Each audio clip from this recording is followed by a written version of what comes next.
देखते हैं कि किस तरह से हम पॉलिटी में हम अपने कॉन्स्टिट्यूशन को पढ़ते हैं।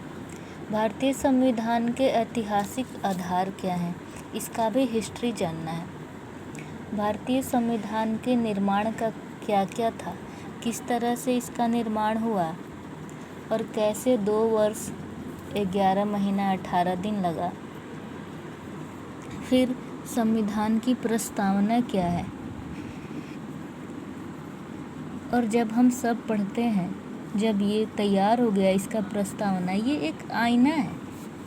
इसको पढ़ के आप समझ सकते हैं कि अंदर की इसकी खूबसूरती क्या है। अब अध्याय 4 में है संघ और उसके क्षेत्र, यानी ये अपना राष्ट्र पूरा संघ और उसमें ये जो अलग अलग क्षेत्र हैं वो।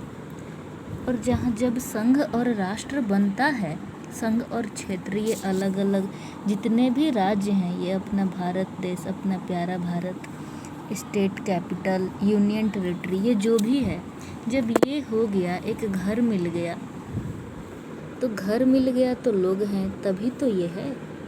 ये सब चीज़ नागरिकों के लिए ही तो हो रहा है। तो अब नागरिकता देखेंगे क्या है, कौन घर में रहेगा, कौन अपने इस घर में रहेगा, इसका फैसला ये करेगा।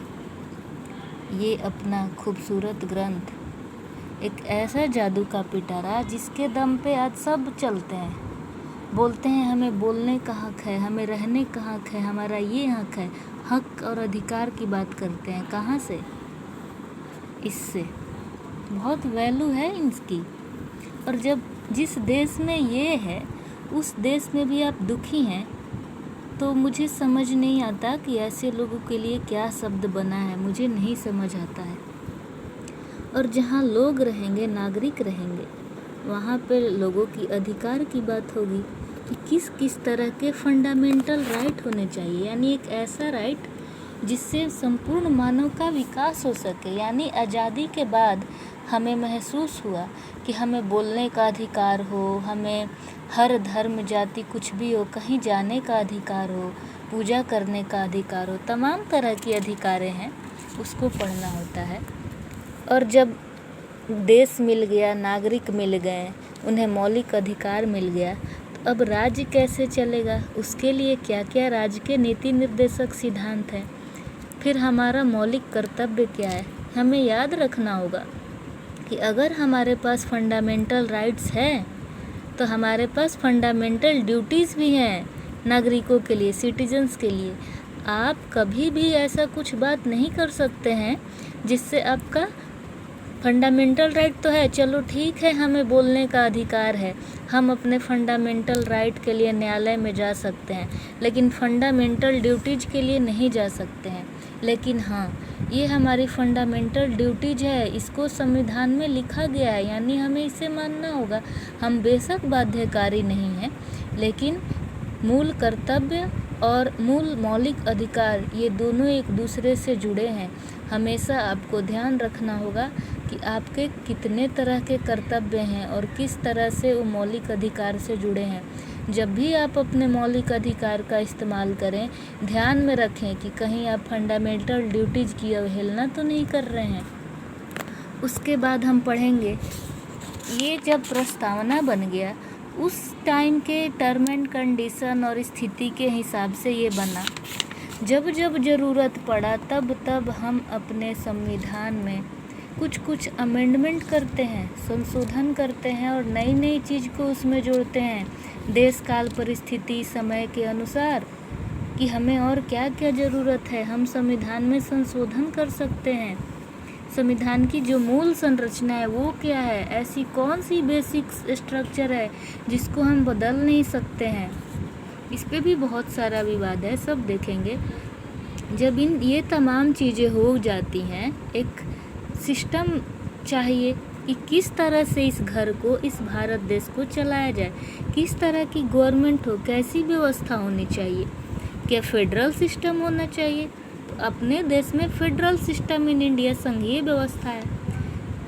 Centre state relation in India, केंद्र राज्य संबंध कैसा है। इंटर स्टेट रिलेशन किस तरह का है, जो अंतर्राज्यीय संबंध है वो कैसा है। नेशनल इमरजेंसी क्या है, राष्ट्रीय जो आपात है ये क्या होता है? जहाँ इतना सारा चीज़ होगा, इतना बड़ा देश होगा, वहाँ पे ऐसा कभी कुछ ना कुछ होगा जिससे इसकी ज़रूरत पड़ जाए। तो मतलब कितने पारदर्शिता और दूरगामी थे वो सोचने वाले, जो हर तरह की चीज़ संविधान में बना के गए। तभी मैं इसको जादू का पिटारा बोलती हूँ। अब ये देखिए, अब हर सिस्टम चलाएगा तो एक संसद होना चाहिए ना।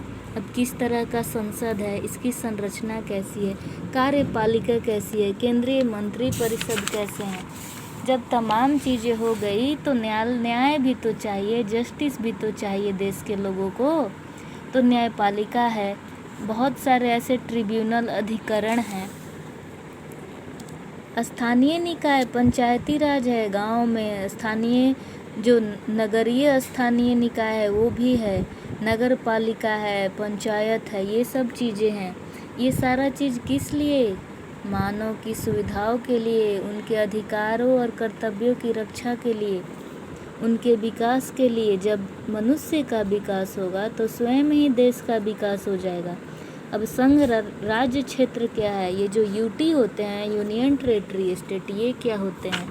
बहुत सारे ऐसे कॉन्स्टिट्यूशनल बॉडीज़ हैं, यानी संवैधानिक निकाय। निकाय मीन्स शरीर, बॉडी, लेकिन ये चलते नहीं, लेकिन ये एक निकाय है, संस्था है जिसका संविधान में उल्लेख है, उसको बोलते हैं कॉन्स्टिट्यूशनल बॉडी। ये है नॉन कॉन्स्टिट्यूशनल बॉडीज़ जिनका संविधान में उल्लेख नहीं है, लेकिन ज़रूरत पड़ने पे इसको बनाया गया। बहुत सारे कोऑपरेटिव सोसाइटी हैं कि हम एक दूसरे के साथ सहकारी ढंग से, कैसे ये 5 लोग 6 लोग किस तरह से एक दूसरे के कोऑपरेटिव करके एक समाज बनाए हैं, समितियाँ बनाए हैं, किस तरह की राजनीतिक